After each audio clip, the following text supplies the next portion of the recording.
video donde exploraremos uno de los órganos más importantes del sistema respiratorio, el pulmón.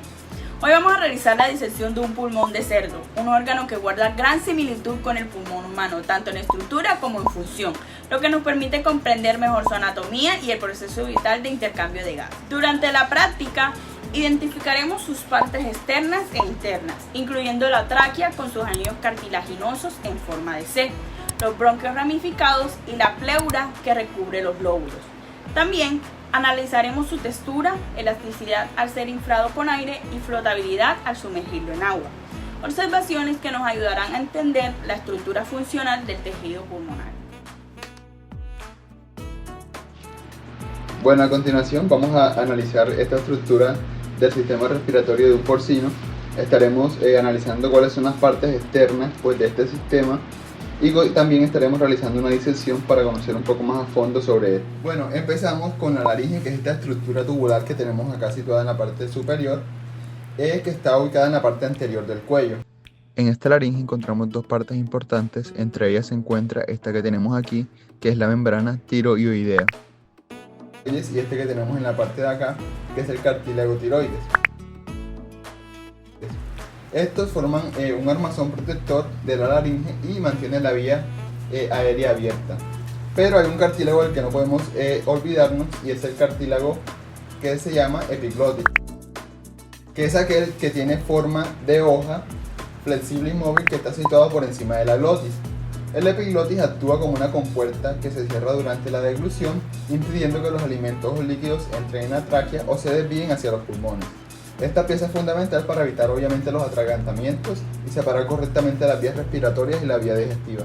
Bueno, justo debajo de la laringe que acabamos de explicar se encuentra este tubo que se llama tráquea. Este es un tubo respiratorio que mide aproximadamente entre 15 y 20 centímetros de largo y aproximadamente 1.5 a 2 centímetros de diámetro en un cerdo joven.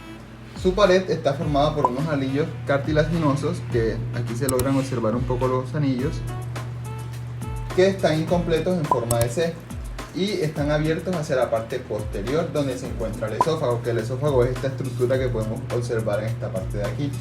Esta disposición le da rigidez para mantenerse abierta en todo momento, pero también flexibilidad, permitiéndole que el esófago se expanda al tragar. A continuación explicaré un poco acerca de cómo están divididos los pulmones. Primeramente tenemos este pulmón derecho, que cuenta con 4 lóbulos principales, y de este lado tenemos el pulmón izquierdo, que está seccionado en 3 lóbulos. En el derecho encontramos 4 lóbulos. En este lóbulo que se encuentra en la parte de acá arriba es el lóbulo apical derecho. Este lóbulo que tenemos en esta parte de aquí es el lóbulo medio, y este que se encuentra en esta zona es el lóbulo diafragmático derecho. Este lóbulo que tenemos aquí en la parte central es el lóbulo accesorio. Yéndonos al pulmón izquierdo, contamos con 3 lóbulos principales. Este que tenemos acá es el lóbulo apical izquierdo. Este que está aquí es el lóbulo medial o lóbulo cardíaco, y este que tenemos aquí es el lóbulo diafragmático izquierdo, todo este lóbulo grande que tenemos en la parte de acá. Esta organización hace que el pulmón derecho sea más grande, tanto en volumen como en complejidad. Lo mismo ocurre en el cuerpo humano, aunque una ligera diferencia es que el pulmón derecho humano tiene 3 lóbulos y el izquierdo 2, pero no existe un lóbulo accesorio. Esta simetría se debe a la posición del corazón, que es este que tenemos acá, que está desplazado ligeramente hacia la izquierda, ocupando un poco más espacio dentro del tórax. Si observamos los pulmones más de cerca, notamos que no tienen músculos, sino que están formados por tejido elástico y bastante esponjoso, lo que les permite expandirse y contraerse pasivamente. El verdadero trabajo de la respiración lo realizan el diafragma y los músculos intercostales, generando la presión necesaria para mover el aire. Esta capa externa del pulmón recibe el nombre de pleura. La pleura lo que tiene es una función de facilitar el movimiento del pulmón dentro de la cavidad torácica durante la respiración. Además, esta protege y amortigua a los pulmones y lubrica esta cavidad, la cavidad pleural, para que los pulmones se puedan deslizar suavemente durante la respiración. Siguiendo con la estructura interna de los pulmones, seguimos con lo que son los bronquios. Esto es uno para cada pulmón.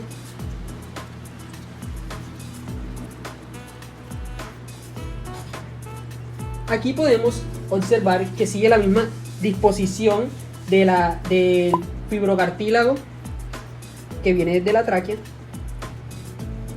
formando vías de aire, que podemos observar, que garantizan la entrada y salida del aire.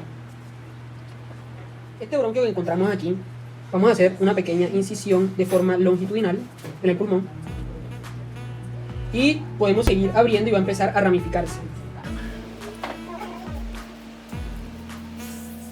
Continuando con la disección del pulmón, hicimos un corte longitudinal, ¿cierto?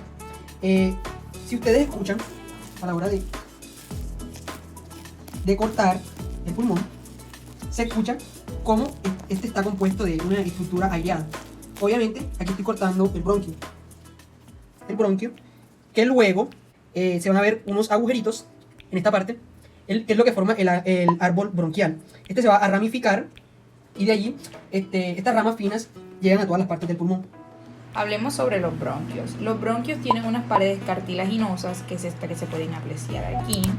Estas paredes cartilaginosas tienen un revestimiento interno, húmedo y brillante, cubierto por una capa de moco, que es esta que se ve aquí al presionar. Ahora, este moco son producidos por las células caliciformes y las glándulas submucosas. Lo que ayudan es a atrapar las partículas y a los microorganismos que se obtienen al humedecer el aire inhalado.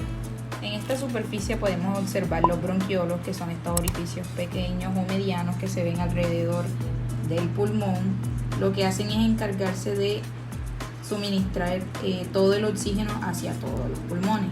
De este lado podemos apreciar unos vasos sanguíneos. Se preguntarán cómo diferencio los vasos sanguíneos, ya que estos al presionarlos desaparecen y luego cuando quito la presión vuelven a su forma original.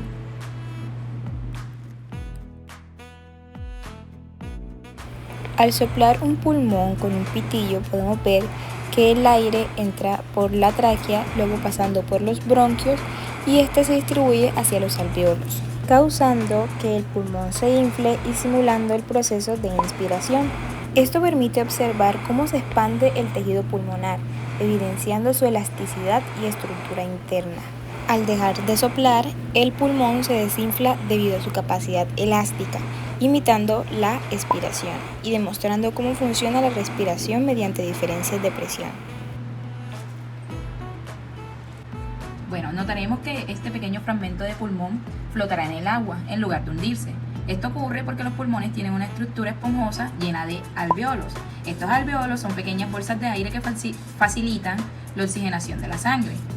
A su vez, mantienen el aire atrapado incluso después de la muerte, lo que hace que el tejido pulmonar tenga una densidad menor que la del agua.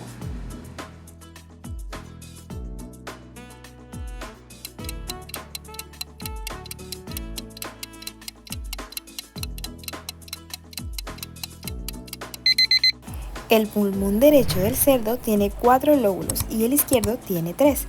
El derecho es más grande porque el corazón ocupa parte del lado izquierdo y, a diferencia del humano, el cerdo tiene un lóbulo accesorio que nosotros no tenemos.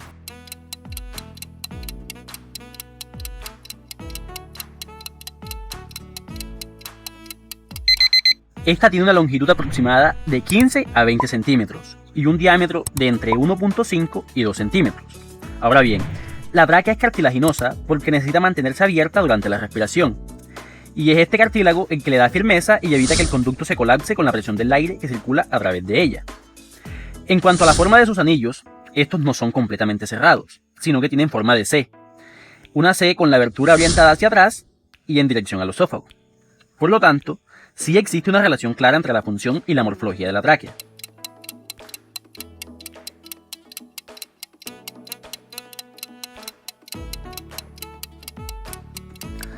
Al estudiar los pulmones, no observamos músculos en ellos. Esto se debe a que están formados principalmente por tejido esponjoso y elástico, y no por tejido muscular.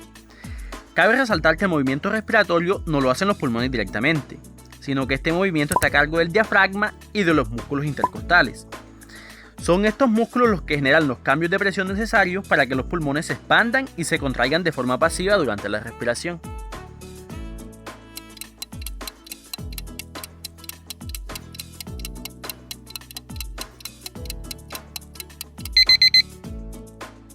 Los bronquios son conductos tubulares que se ramifican desde la tráquea hacia cada pulmón. Su aspecto es de tubos firmes, con paredes formadas por cartílagos en forma de anillos o placa, lo que les da rigidez y mantiene su forma abierta. Por dentro están revestidos por una mucosa con epitelio ciliado y células productoras de moco. Estas células se llaman caliciformes. La parte interna tiene mucosidad porque esta cumple funciones muy importantes, atrapa polvo, microbios y otras partículas que ingresan con el aire.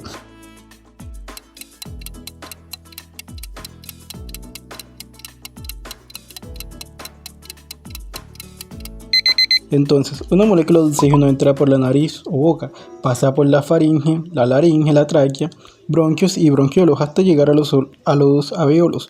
Allí el oxígeno pasa por la sangre, se une a la hemoglobina en los glóbulos rojos y viaja por todo el cuerpo hasta llegar a las células. Las células lo necesitan para obtener energía mediante la respiración celular.